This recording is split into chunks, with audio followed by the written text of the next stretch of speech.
is Sue with Get Sold, and today my video is basically about self-awareness. Full moon, I'm being reminded it's a time of reflection. Always usually happens when you're in the throes of emotional stuff. And so I wrote a few notes because I tend to get off track with my mind. So I wrote a few key points that I wanted to just sort of put out there about self-awareness. To me, self-awareness has everything to do with healing, because even if we don't like what we see in ourselves, if we know it, then we have a choice in the matter, and then we can decide what to do from there, whether it's spiritual or whether it's physical. It's a chance. So what I wrote down was, one, I asked these questions to myself. I said, why have I done the things I have done to myself and to others? And this isn't the first time I've asked this question. It's usually after I make a big mistake and I hurt people along the way, and I hurt myself because it's not my heart to do so. And then I have to keep going back to that old programming. Well, when does the old programming get old? When does the old patterns that I grew up in that were not optimal, when do I get a different operating system? When does that change? And then I realized it comes with self-awareness, but it also comes with making mistakes. So then I asked myself, what parts of my self-awareness are known and unknown? And where I'm going with this, I'll tell you in a minute, but there were some things I didn't know, coming through the childhood I had. There were some things that I couldn't self-remedy until I made a mistake. Quite simply, until I made a mistake. And then I always felt like it was threefold: the pain, not knowing why I would do something I would do that might hurt somebody. So I would have the guilt and shame of that. Then I would have my own feelings of regret and sadness because it's not what I wanted. And then thirdly, the empathic part of me, which would feel the other person's pain, which would feel, what mistake I made to them. And there's just some things you don't know until you know, and you go through the process. And on a spiritual level, it's easy to say, well, that's soul contract, that's this, that's that. Of course, it's easy to say that, and it's the truth. But the human part of it, and going through the emotion and learning forgiveness and learning to love yourself, wow, that's the big self-awareness part. That's hard, that a lot of us don't want to do, or we want to do. I always wanted to do and continue to do, but there were just so many blind spots along the way. But again, I guess that's, what's written in the soul contract. Um, so then I asked myself another question: what can I own?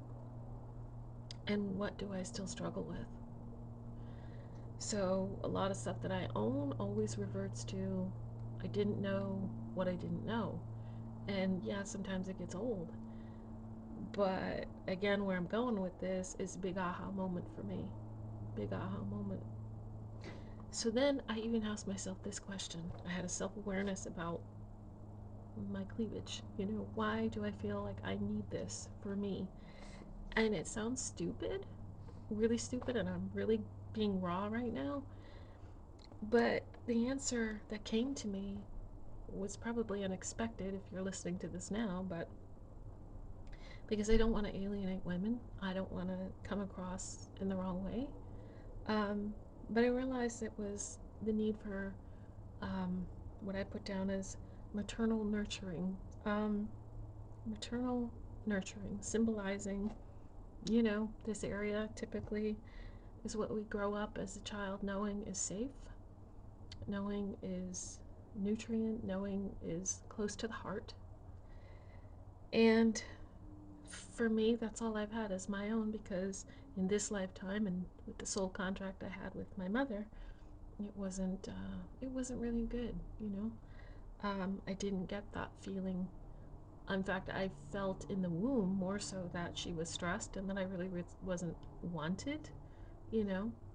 That could have happened after I was born, because of the dynamic of my parents' relationship. But either way, what you feel in the womb is what you feel. And until you know that, you have that self awareness, why do I feel this way? It goes on and on and on through your life. So then it came down to where I'm going with all of this. I realized it came down to um, the childhood thing again, but realizing what processes I missed, what things I didn't have growing up, what normal processes. Like when I raised my kids, with my son, I went into um, all of that. Like my soul contract, I had to fight for him, and that made me a better mother. But what I wasn't paralleling was that what I was learning about his growth periods, what he needed each stage of the way, I had no time to think about my own until now. Like now. So now the self-awareness is after, more incidents of, I don't know if I'd say recklessness, it's other soul contracts that overlapped, that were very painful, that were for a purpose. But not everybody understands that. And so I learned that through the self-awareness, there are just processes that I now have to learn, that I have to learn from when I didn't learn it at 18 months or 3 years or 4 years or 5 or whatever. All of those moments for me, all of that natural stuff was compromised, and it was all fear-based. So everything I knew was fear-based. And sometimes you don't know that, because you're busy living life. Like I was raising kids, I was, renting out apartments when we started buying houses. So I was too afraid to look inside, to be honest with you. I was too afraid to have that much self-awareness. Some, yes, because I didn't want to be a bad person or hurt people. But the truth of the matter was I didn't have the quietness yet, or the ability to ask those questions to myself until now. And it's usually after you drop a bomb or you do something that, makes you feel like the biggest shit on earth.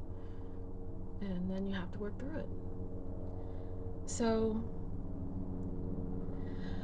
I used to say to myself years ago, what do I do? Walk around like with a warning sign saying that if you're going to know me, you're not going to know the real me, because even I don't know that. That I have a lot of baggage, that I have a lot of wounds, that I have a lot of things that need correcting some way, somehow.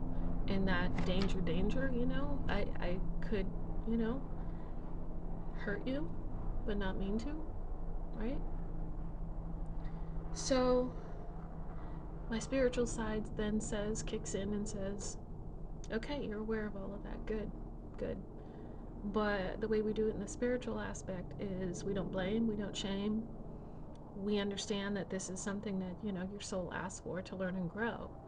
But even during that phase, I say, yeah, but what about the other person? What about the trail I've left behind? But there again, the spirit says it's in their soul contract too. So as long as you own it, feel it, work through it, forgive, learn how to self-love, which has been, I guess, the theme in my life. So that's my self-awareness for today. The full moon brings a lot of this out, and this was kind of a tough video to make. Last couple of days I just haven't felt that depth, and I didn't want to make dumb videos. I mean, no video I suppose is dumb, but I wanted something that kind of reached a little deeper. So hopefully you're doing okay. Hopefully you're making it through the moon, the emotions, and as they say, this too shall pass. It's a lot of stuff coming up, at least for me. So just want to wish you well, wish you a happy full moon if that's possible, which, some aren't going through as much stuff, so God bless you. But thank you for tuning in, and I've got more coming up, like I keep saying, but tonight should be another Twyla one. Had a busy day in Cali yesterday, picking up or going to the airport and back, so we didn't have time to meet up So, okay, thank you. Loved all.